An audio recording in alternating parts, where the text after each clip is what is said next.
صابر عاش طول عمره من غير ما يعرف أبوه مين.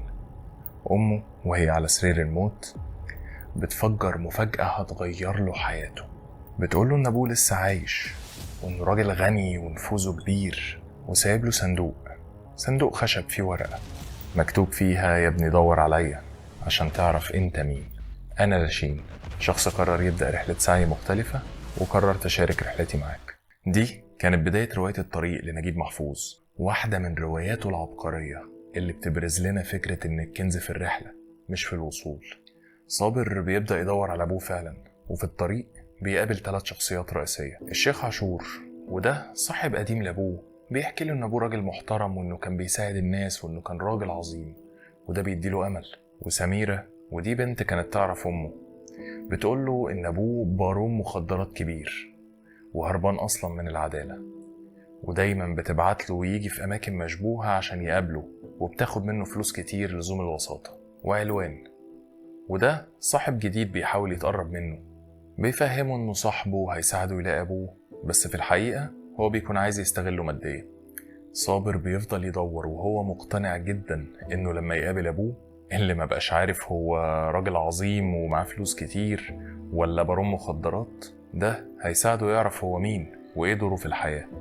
بيضيع كل فلوسه مع سميرة، وبيقع في شباك علوان اللي كل شوية بيستغله ويسحب منه فلوس، وبيسهر في أماكن مشبوهة وهو فاكر إنه هيقابل أبوه.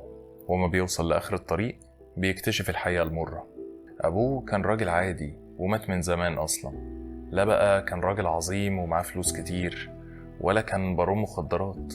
وسميرة وعلوان كانوا متفقين مع بعض يستغلوه علشان يسحبوا منه فلوس، وكل الورقة والصندوق دول كانوا خدعة من أمه علشان تخليه يتمسك بأي أمل قبل ما تموت. يا عيني الحاجة ظرفته. وفي لحظة غضب ويأس صابر بيواجه علوان وبيقتله بالغلط، وبتكون النتيجة في الآخر إيه؟ فلوسه ووقته ضاعوا وبقى مجرم وقاتل، ولقى نفسه من غير هوية حقيقية. دي كانت حكاية الطريق، يمكن مش بنفس شهرة أولاد حارتنا أو الثلاثية مثلا، لكن أدبيا عبقرية. اللي كان بيخلي محفوظ مبدع مش إنه بيخترع فلسفة جديدة، لكن بيعرض الفلسفة من خلال بصمته هو الشخصية، من خلال شخصيات رواياته.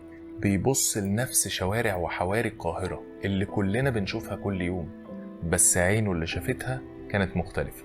طيب هو محفوظ أول وآخر واحد يعرض الفكرة دي في كتاباته؟ لو بصيت على ملحمة الأوديسا لهوميروس من 3000 سنة تقريبا، هتلاقي إن قصة تيليماكوس مشابهة جدا. تيليماكوس هو ابن أوديسيوس، صاحب فكرة الحصان في حرب طروادة، ملك جزيرة إيساكا، واحد من أبطال الحرب. بس الحرب خلصت وكل الأبطال رجعوا، وأوديسيوس مرجعش، اختفى بقاله سنين، والناس بدأت تقول إنه مات. وبيت تيليماكوس اتحول لمسابقة بين الخطاب وبعض. كل الأمراء والنبلاء بقوا بيتنافسوا مع بعض على مين اللي هيتجوز بينيلوبي أم تليماكوس، وكل واحد فيهم كان شايف نفسه الأحق بحكم الجزيرة، كل واحد شايف نفسه الملك. وهنا بتظهر له أثينا الإغريقية وبتقول له يروح يدور على أبوه عشان بس يسترد حقه في العرش. وبيقرر تليماكوس يخرج في رحلة يسأل أي حد يعرف أي حاجة عن أبوه. بيروح لنستور ملك بيلس، وبعديه لمنلس ملك سبارتا، وكل واحد فيهم بيحكي له قد ايه ان ابوه كان بطل، وبيحكي له عن بطولات ابوه في الحرب. بس ابوه فين دلوقتي؟ محدش يعرف. في نهاية الرحلة دي تيليماكوس ملقاش ابوه برضه، بس الرحلة نفسها غيرته. بعد ما كان بادئها وهو طفل تايه مش عارف يعمل ايه، رجع وهو راجل قادر يواجه مصيره كويس. اتعلم ازاي الملوك بيتكلموا وبيتصرفوا وبيخططوا. وبيرجع إيساكا بيلاقي الخطاب دول لسه في البيت، مبرطعين بقى في البيت، ولا محترمين حرمة بيت ولا محترمينه هو شخصيا. بالعكس دول كانوا بيخططوا يقتلوه علشان بيهدد فرصتهم في الاستحواذ على الحكم. لكن أوديسيوس أبوه بيرجع متنكر في هيئة شحات عجوز، ومحدش بيعرفه غير تيليماكوس، وبيجهزوا خطة ينتقموا فيها من الخطاب دول. تيليماكوس بيستخدم المكر اللي اتعلمه من الملوك في رحلته، بيعزم الخطاب على وليمة كبيرة يحدد فيها زوج لوالدته، وبيسرق أسلحتهم كلهم. طبعا انت فهمت احنا رايحين فين، مذبحة القلعة. وبيخرج عليهم أوديسيوس يقتلهم، وهو كمان بيقتل عدد كبير قوي منهم بالسهم، وبرضه كان كنزه في الرحلة. الابتكار اللي عمله محفوظ هنا انه صاغ نفس الفكرة بصياغة الحارة المصرية، وساب بصمته عليها، فبقت عمل أدبي كبير. وحتى بعد محفوظ بسنين بيجي البرازيلي بابلو كويلو علشان يستخدم نفس فكرة الكنز في الرحلة في روايته الأشهر الخيميائي، أكيد انت قريتها. اتنشرت سنة 1988 وحققت مبيعات خرافية. بيحكي لنا عن سانتياغو، راعي الغنم الأسباني اللي كل ليلة بيشوف نفس الحلم. بيحلم إنه بيلاقي كنز تحت الأهرامات في مصر، وعرافة غجرية بتفسر له الحلم وبتتفق معاه إن أجرها يكون نص الكنز لما يلاقي الكنز بتاعه. وسانتياغو بيوافق ويبيع غنمه وبيبتدي رحلته في البحث عن الكنز بتاعه. في الأول بيوصل طنجة في المغرب، وهناك بتتسرق كل فلوسه أول ما بيوصل. خلاص كده الرحلة خلصت؟ لا، بيقرر إن هو يكمل. بيقعد شغال في دكان بيبيع بلورات لحد ما يجمع تمن الرحلة لمصر. ولما بيجمع تمن الرحلة بيركب مع قافلة جمال رايحة على مصر، وبيتعرف فيها على التاجر الإنجليزي المهووس بالكيمياء واللي بيدور على الخيميائي الأسطوري اللي بيحول الحجارة لذهب.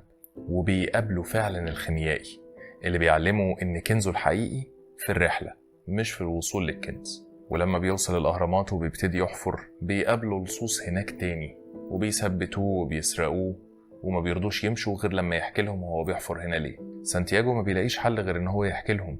بيقول لهم ان هو حلم ان في كنز في المكان ده. الحرامية بيضحكوا عليه، وواحد فيهم بيقول له مش كل حاجة يا ابني تحلم بيها تصدقها. طب ما انا حلمت ان في كنز تحت راس راعي غنم بيبات في اسبانيا في كنيسة، هل شايفني في الكنيسة دي قاعد بحفر؟ سانتياغو ما كانش مصدق ودانه، طلع جري على الكنيسة اللي هو أصلا بدأ منها رحلته، وبيبتدي يحفر تحت الشجرة اللي كان بايت عندها وبيطلع الكنز بتاعه. وهنا بيعرف إن كنزه الحقيقي ما كانش في مصر تحت الأهرامات، كنزه الحقيقي كان في الرحلة وفي الناس اللي اتعرف عليهم طول رحلته. طبعا القصة أكبر من كده بكتير، أنا بس اختصرتها لك علشان أقول لك إن كويلو كمان أبدع في نفس الفكرة، فكرة إن الكنز في الرحلة، قدمها لنا بطريقته وساب بصمته وعمل بيها عمل أدبي عظيم. نرجع بقى لفكرتنا الأساسية، إزاي تكون مبدع. العالم ده مش ثابت، العالم بناه ناس زي وزيك بشكله اللي احنا نعرفه دلوقتي، وكل يوم بيتغير. أيوة تغييره صعب جدا، بس دايما في مساحة إنك تغير حاجة أو تسيب بصمتك في حاجة. وفي زماننا ده بقى أي حد يقدر يبتدي حاجة ما يعرفهاش أو يتكلم عن حاجة ما سمعش عنها قبل كده، مجرد ان هو يبتدي conversation مع AI. طيب لما كلها تعرف تستخدم نفس الادوات وتقرا نفس الكتب وتوصل لنفس النتائج، ايه بقى اللي بيميزك انت عن اي بني ادم تاني او حتى عن AI؟ هقولك ان محدش عايش تجاربك انت بالظبط ولا حس بنفس المشاعر، فلما تعرض الحاجة من وجهة نظرك انت، دي فعلا هتكون اكتر حاجة مختلفة ومميزة. وده اللي فهمه عبقري زي نجيب محفوظ قبل زمن AI. كان بيشوف في كل حاجة تفاصيل ما حدش غيره بيشوفها. يعني مثلا كلنا ممكن نروح نقعد على قهوة الفيشاوي ونتمشى في الحسين ونتبسط باليوم ونروح، بس هو لما وقف هناك خلق زقاق المدق وخلق بين القصرين، شاف حكاوي كاملة بتدور في نفس الحارة الصغيرة. ما كانش هدفه انه يوصل للكمال الأدبي، مجرد بيحاول يشاركنا جزء منه. هو مين وشايف العالم ازاي، ايه اللي بيلهمه، ايه الحاجات اللي كان بيتحمس لها، ايه اللي بيخلق جواه الفضول ان هو يسأل نفسه الأسئلة اللي إجاباتها بتقدم لنا الأعمال الأدبية العملاقة دي. كل دي حاجات لما اتحطت على بعضها شكلت إبداعه الأدبي، وده اللي خلى أعماله قيمة جدا، عشان ببساطة مفيش أي حاجة تانية شبه.